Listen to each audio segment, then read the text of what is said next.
वक्त की बात है। कंगनपुर गांव में एक सोना नाम का गरीब किसान अपनी बीवी सीता और अपने बूढ़े बाप के साथ रहा करता था। सोना की एक छोटी सी बेटी भी थी जिसका नाम मानो था। सोना अपने खानदान की किफालत गांव के एक सेठ के यहाँ काम काज करके किया करता था। सोना के घर का गुजारा बमुश्किल हो पाता था। सोना के पास थोड़ी सी जमीन थी जिस पर सीता दिन भर मेहनत करती रहती और सब्जियां और फल उगाती और गांव के बाजार में सब्जियां और फल बेच आया करती थी। सारे कंगनपुर गांव के लोग सीता से ही सब्जी और फल खरीदते थे जिससे वो अपने खानदान का पेट पालती थी। सब्जी ले लो, फल और सब्जी ले लो, ताज़ा फल और सब्जी ले लो, हरे भरे फल और ताज़ी सब्जी ले लो, सिर्फ 10 रुपए किलो। सब्जी ले लो, फल ले लो, सिर्फ 10 रुपए किलो। सब्जी ले लो, फल ले लो, सिर्फ 10 रुपए किलो। अरे सीता, कैसी हो? और घर में सब ठीक है ना? और मानो कैसी है? रमन काका, मैं ठीक हूँ और घर में भी सब ठीक है और मानो भी ठीक है। काका, और बताओ, आज बाजार कैसे आना हुआ और काकी कहाँ है? नजर नहीं आ रही। क्या बताऊं सीता, तुम्हारी काकी किसी काम से अपनी माँ के घर दूसरे गांव गई है। इस वजह से रसोई का सारा काम मुझे करना पड़ रहा है। तो आज सोचा क्यों ना बाजार से सारा सामान लेता हुआ जाऊं। अच्छा, तो ये बात है रमन काका। अच्छा सीता, ये बताओ कि सब्जी कैसे बेच रही हो? अरे काका, पहले की ही तरह 10 रुपए किलो ही बेच रही हूँ। अच्छा सीता, ऐसा करो कि मुझे सारी सब्जियां 1-1 किलो दे दो। अरे क्यों नहीं काका, मैं अभी देती हूँ। अभी आपके लिए सब्जियों से भरी टोकरी बना कर देती हूँ। कहकर सीता सब्जियों से भरी टोकरी रमन काका को दे देती है। बदले में रमन काका उसे पैसे दे देते हैं। सीता के खेत में एक पुराना कुआं भी था जो सालों से सूखा पड़ा था। इस कुएं में एक बूंद भी पानी नहीं था। इस वजह से सीता दूसरे गांव वालों के कुएं का पानी अपनी ज़मीन में खेती के लिए इस्तेमाल किया करती थी। अपने कुएं से पानी लेता हुआ देखकर कुएं के मालिक हरिश्याम काका को जलन होती थी। एक दिन जब सीता अपने खेतों में काम कर रही थी, उस वक्त वहाँ कुएं का मालिक हरिश्याम आता है और सीता से कहता है, अरे ओ सीता, कैसी हो? खेतों का काम कैसा जा रहा है? मैं ठीक हूँ हरिश्याम काका, और खेतों का काम भी ठीक चल रहा है। मैं ये कह रहा था सीता कि मैं तुम्हें बहुत सालों से अपने कुएं का पानी देता आ रहा हूँ। अब मैं तुम्हें अपने कुएं का पानी नहीं दे सकता क्योंकि गर्मियों का मौसम आने वाला है और मेरे कुएं में पानी बहुत कम रह गया है। कुएं के पानी के बगैर मेरे लिए गर्मियों में बहुत मुश्किल हो जाएगी, इसलिए तुम कोई और बंदोबस्त कर लो।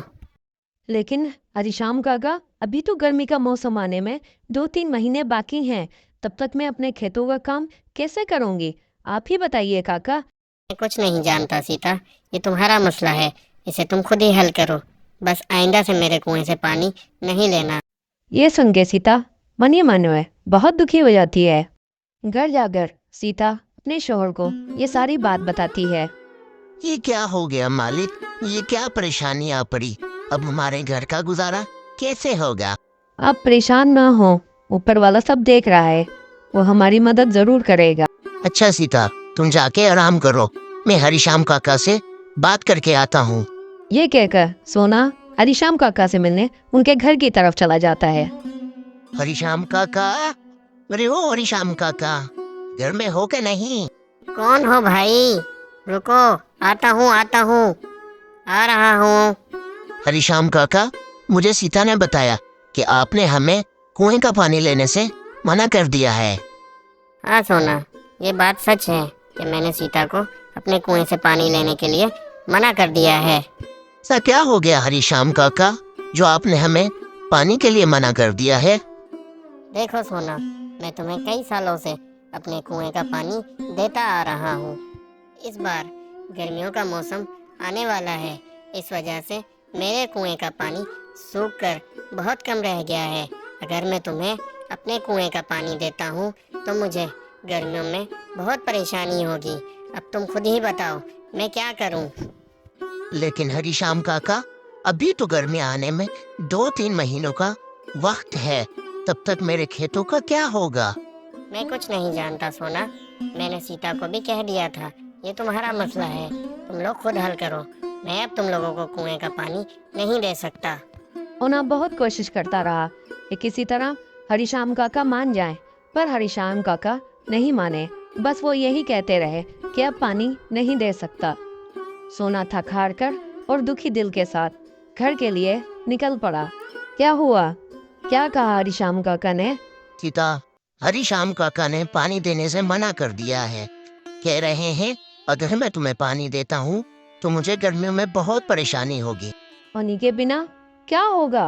हमारे सारे खेत तो सूख जाएंगे और हमारा गुजारा कैसे होगा? अच्छा, वो जो हमारा पुराना कुआं है, इसको खुदवाने में कितना खर्चा आएगा? कम से कम 1500 रुपए तो लग ही जाएंगे। अरे, हमारे पास तो इतने पैसे भी नहीं हैं। अच्छा, अगर मैं खुद ही कुएं पर काम करूं? आप कर लेंगे? हाँ, जब मिस्त्री कर सकता है तो मैं क्यों नहीं कर सकता। अच्छा जी, ठीक है, कल सुबह सुबह दोनों कुएं के पास चलेंगे। सीता, जाओ, मुझे बहुत भूख लगी है। जाओ, घर में जो कुछ भी पड़ा है फौरन से ले आओ। जी, आप हाथ मुंह धो लें, मैं जल्दी से लेकर आती हूँ। सीता, ये आवाज कैसी? अपने दरवाजे पे ये कौन आ गया है? इतने में उन्हें एक आवाज़ सुनाई देती है।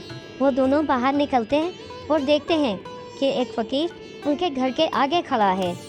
बेटा, जो कुछ भी घर में हो, चावल, गेहूँ, बाजरा, दाल, वो मुझे दे दो बेटा। अरे बाबा जी, हम सब पहले से ही इतने गरीब हैं। हम बड़ी मुश्किल से जिंदगी गुजार रहे हैं। ऐसे में हम तुम्हें कहाँ से कुछ दे सकते हैं? आगे ये हालत देखकर बाबा जी समझ चुके थे। कहने लगे, कोई बात नहीं बेटा, कोई बात नहीं, मैं चलता हूँ, किसी और के घर से भीख मांगकर खा लूँगा। अरे सीता, हमारे घर बाबा को देने लायक कुछ है क्या? मेरे घर बाबा को देने लायक कुछ भी नहीं है। सिर्फ थोड़े से चावल थे जो तुम्हारे लिए बचा कर रख दिए थे। अगर वो बाबा को दे देंगे तो तुम्हें भूखा रहना पड़ेगा। सीता, जाओ और मेरे हिस्से का खाना बाबा को दे दो। अगर मैंने आपके हिस्से का खाना बाबा को दे दिया तो तुम्हें भूखा रहना पड़ेगा। उसकी फिक्र मत करो सीता। अगर वैसे भी मैंने बाबा को भूखा जाने दिया तो मेरे गले से खाना बिल्कुल भी नहीं उतरेगा। जाओ और खाना लेकर आओ। सीता रसोई की तरफ जाती है और बाबा के लिए खाना बांध कर ले आती है। सोना की बीवी सोना के कहने पर उसके लिए रखा खाना बाबा को दे देती है। शुक्रिया बेटा, शुक्रिया। भले ही तेरे अभी बुरे दिन हैं, मगर ऊपर वाला सब देख रहा है। वो एक दिन तेरी ज़रूर सुनेगा। तेरी मेहनत और तेरी लगन का फल तुझे ज़रूर मिलेगा।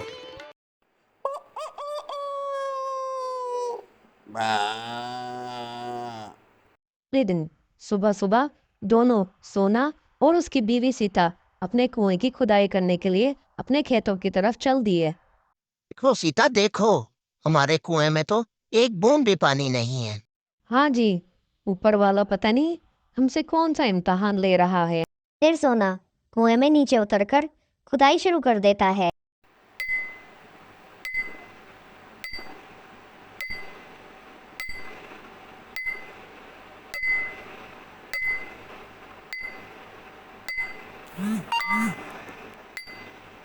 थोड़े वक्त के बाद अचानक एक पत्थर के अंदर से पानी निकलने लगता है।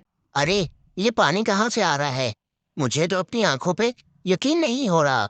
लगता है ये सब मेरे अच्छे कामों का फल है।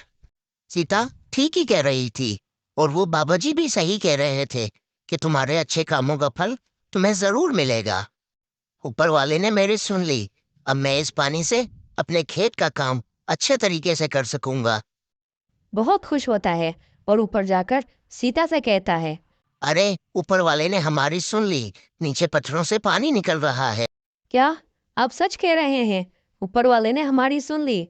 अब हमें खेती करने में कोई परेशानी नहीं होगी। दोस्तों, आपने देखा, जो किसी के साथ अच्छा करता है उसके साथ भी अच्छा होता है। इसी और कार्टून वीडियोस के लिए हमारे चैनल को लाइक और सब्सक्राइब कर दें और बेल आइकन को दबाना मत भूलिएगा, ताकि और ऐसी वीडियोस का नोटिफिकेशन आपको जल्द ही मिल जाए। शुक्रिया।